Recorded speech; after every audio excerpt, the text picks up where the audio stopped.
Oh yeah, sexy biscuits. Nice. Novabug goes 1975. A YouTuber is on the rise. Reviewing games late at night and sometimes friends. But Novabug goes 1975.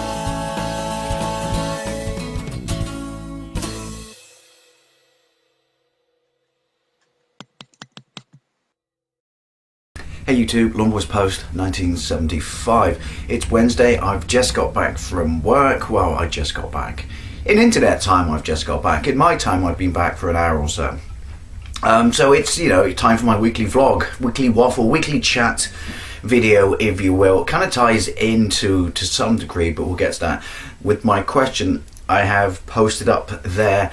And I also want to do a video response to the Friday foursome, which Chris, a really good mate of mine, Novabug. Congratulations, Chris. He's just he hasn't. His wife did all the hard work. Congratulations, Chris, and your wife on the birth of your brand new son. Go to his Facebook channel, people, and wish him, the best, because yeah, that's so cool, mate. That's so awesome.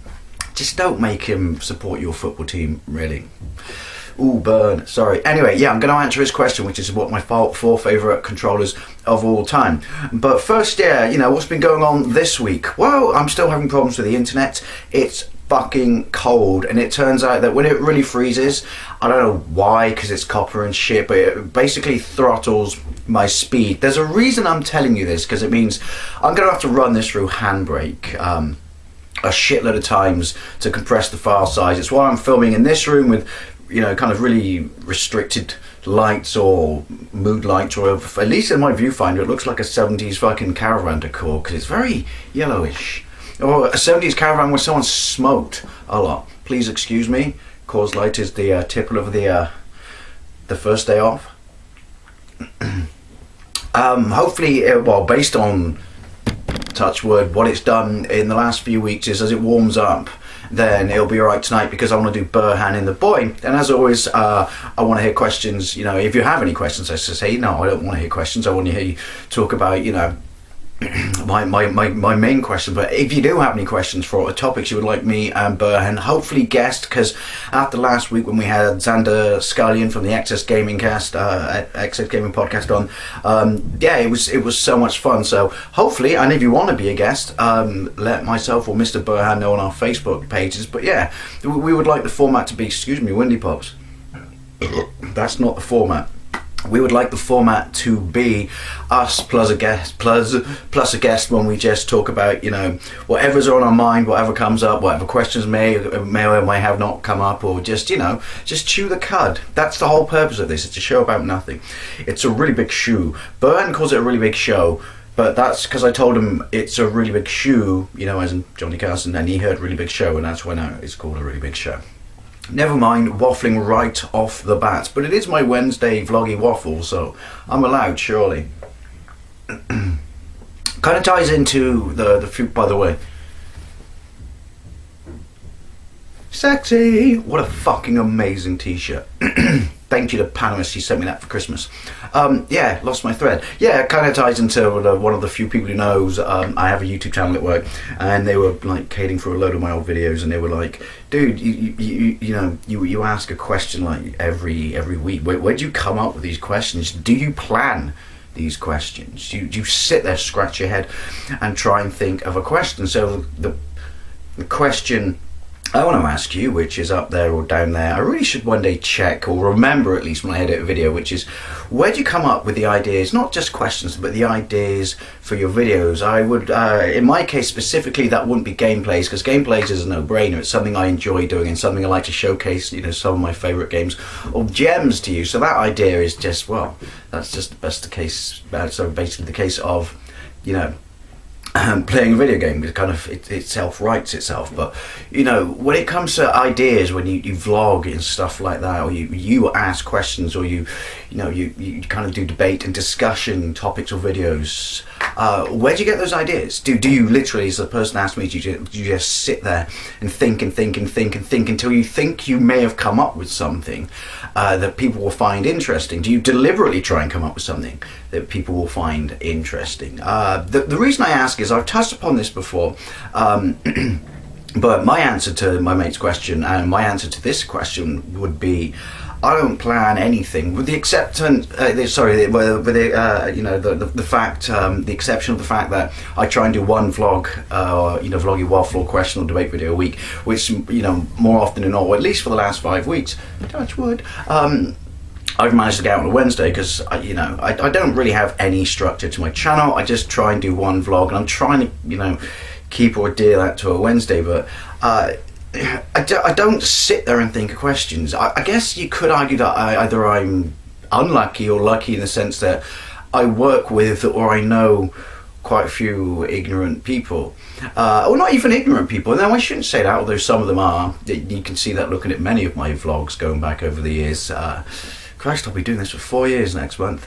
This month, shit, that's scary.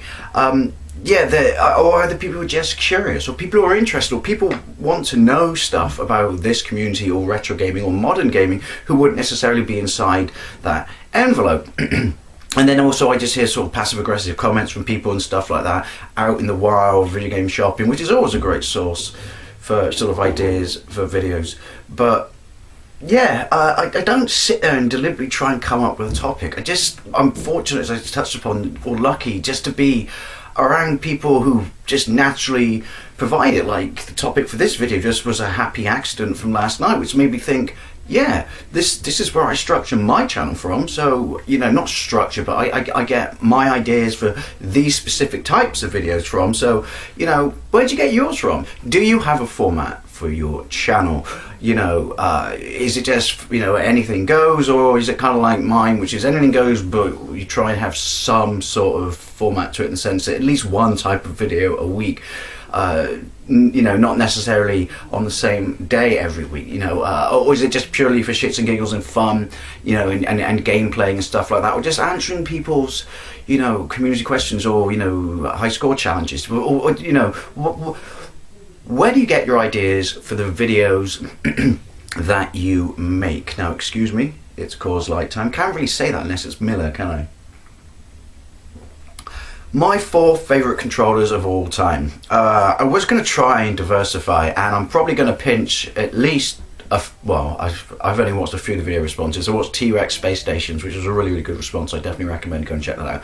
I may have pinched a few people's, well, not pinched, used the same controller, and pretty much all of them apart from one is a modern system controller. But these are things that really I do really enjoy. You could argue that the first one I'm going to show you, which Chris also talked about, is, can you say you've enjoyed it when you've only had it for almost 2 years or 18 months, pushing 2 years? But yeah, so no specific order apart from the first one. Walked into that. My first one would be the Wii U gamepad. Yeah, breakfast today was bacon, poached egg with cheese on top of the poached egg, and 2 pieces of toasted bread. I'll recommend it. I recommend it. It's lovely. I was so skeptical about this when I first saw it and thought, what's the idea? It's stupid. And generally people still look at it and laugh at it if they've never used one or played one. But I agree with Chris, and also I would like to say, until you actually use this one for a game that actually uses it properly or innovates with it, you don't understand what a good controller is. It looks clunky and big, although I will stand by a few of my gameplays when I say for certain games like Call of Duty, this sounds really stupid, it does feel a little weird having your hands so far apart. But yeah, just the fact that you can use the screen is in games like Arkham City, in games like especially Zombie U, the screen is made for the game and it's just fun, it's brilliant. But outside of that, it's just practical. The fact that you can use it to toggle between your game console and your TV. You can use it as a TV mode. You can change in between the two. You could almost say, well, not quite, hopefully you understand where I'm coming from, not quite, the same as Xbox One. Well, I've turned it on, it's going to complain that it can't see my Wii in a minute. That, that whole pausing games to play TV, or watch TV I should say, was, well, they pipped everyone to it. There you go, it's telling me you can't see it. But no, I like it, the fact that you've got a stylus, you can write, you can draw little pictures for the, the community, the fact that it's got a camera that you can actually, you know, it gives me better quality Skyping than my webcam, and it's brilliant. You know, it's, yeah, I think this is an absolutely fantastic controller. The next one, I didn't really want to do the same sort of company again, but I'm gonna have to do it because this controller changed my life. People who know me know I absolutely love and adore the Nintendo Wii. I think it's brilliant. You know, people still look upon it as they did back in the day, that it's a kid's console or it's a gimmick. You know, and it wasn't until the Motion Plus came along that this really became the controller it should have been. But I still think from day one it was a fantastic controller. You know, infrared, point at the screen, automatically made it a light gun. You know, perfect for on-rail shooters. And as T-Rex Space Station's touched upon, you know, before in one of his videos, that yeah, it's usually, I mean, I have a hand grip you can stick it in, but yeah, it was a console made for light gun games. You know, you got your trigger. Always thought that was a throwback to the N64, so I kind of was surprised that they called that the B button and not the Z button, although there is a Z button which is on the nunchuck. It's so comfortable, so much fun to use. With games there, it comes back to the Wii U pad that implement motion controls properly, even without the Motion Plus.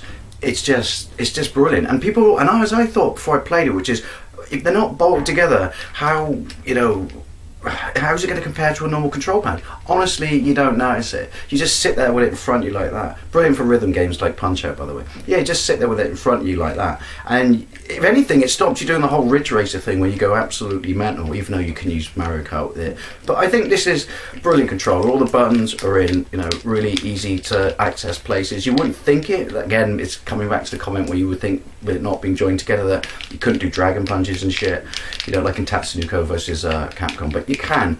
I love and adore this controller. I love and adore my Wii. Next one would be T-Rex himself touched upon this, but I got to put it in there. My Guitar Hero controller. Mine's obviously got a gap because on the Wii you have to stick your Wii emotes in it, and which I always thought was annoying, because it should be, well then why is it the same price as every Guitar Hero game if it doesn't have the wireless technology in itself? Surely I deserve a $5 discount. But yeah, you know, it's a joke, it's a gimmick. My daddy can play the guitar once, so we played it, just went, I don't get it, why don't you just learn the guitar? And I went, because I'm lazy and this lets me pretend to know guitar to my favourite songs. It's just so much fun. Who would have thought, as T-Rex himself says, so innovative at the time.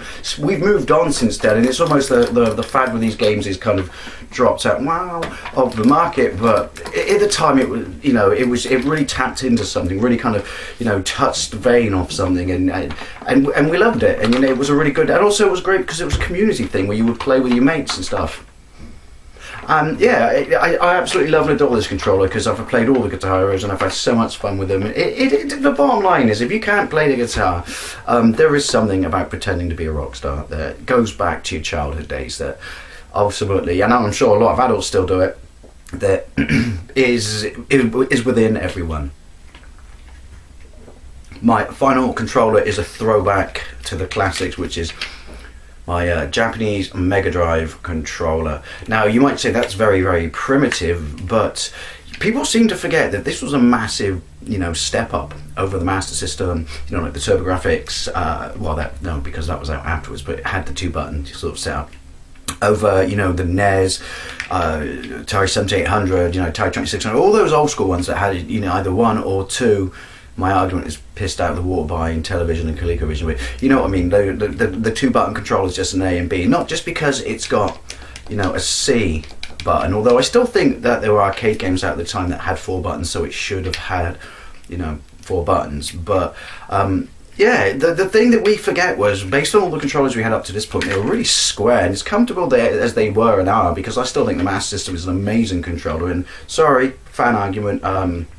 Better than the NES one for comfort, even though it's smaller, which is the importance of the fact that it's curved and it has these overhangs here. It was possibly, I don't know if I can say the first, but one of the first controllers that actually fitted your hand and just made playing on it, particularly with the buttons going up at an angle like that, made playing on it just ergonomically comfortable, so you could have Mackie long sessions and you wouldn't completely, you know, fist rape your hands. Anyway, so that would be my response to Chris Novabug in my channel list. Link to his channel and his video in the doohickey down below. Once again, Chris, massive congratulations on the birth of your son. People, please go and check him out. I hope this thing, if we get enough responses to this, it becomes a regular fortnightly thing, and his intentions are brilliant, very community based and noble, which is It's about the community. He'll share or show the videos on his Facebook page. And yes, I love stuff like that. I love people who are just in this for the community. Final thing I really want to quickly talk about is it's Burhan and the boy 4, 5, 6, I don't know. We'll go with 5 tonight. I always get this wrong. 1 AM UK time, 8 PM EST. I don't know. It'll be on the Retro Unlim, network. I'll put a link to that in the doohickey down below. It's just me and Mike just talking about, what's happening in the week and just anything and topics and questions that I've asked about down below. So please come and join us for that. It's last week, as I said, with Andy, was so much fun, and it'd be awesome. We could have you back this week, please. Anyway, yeah, this was my Wednesday chat video, vloggy waffle video this week. Thank you very much for watching, and I'll see you later.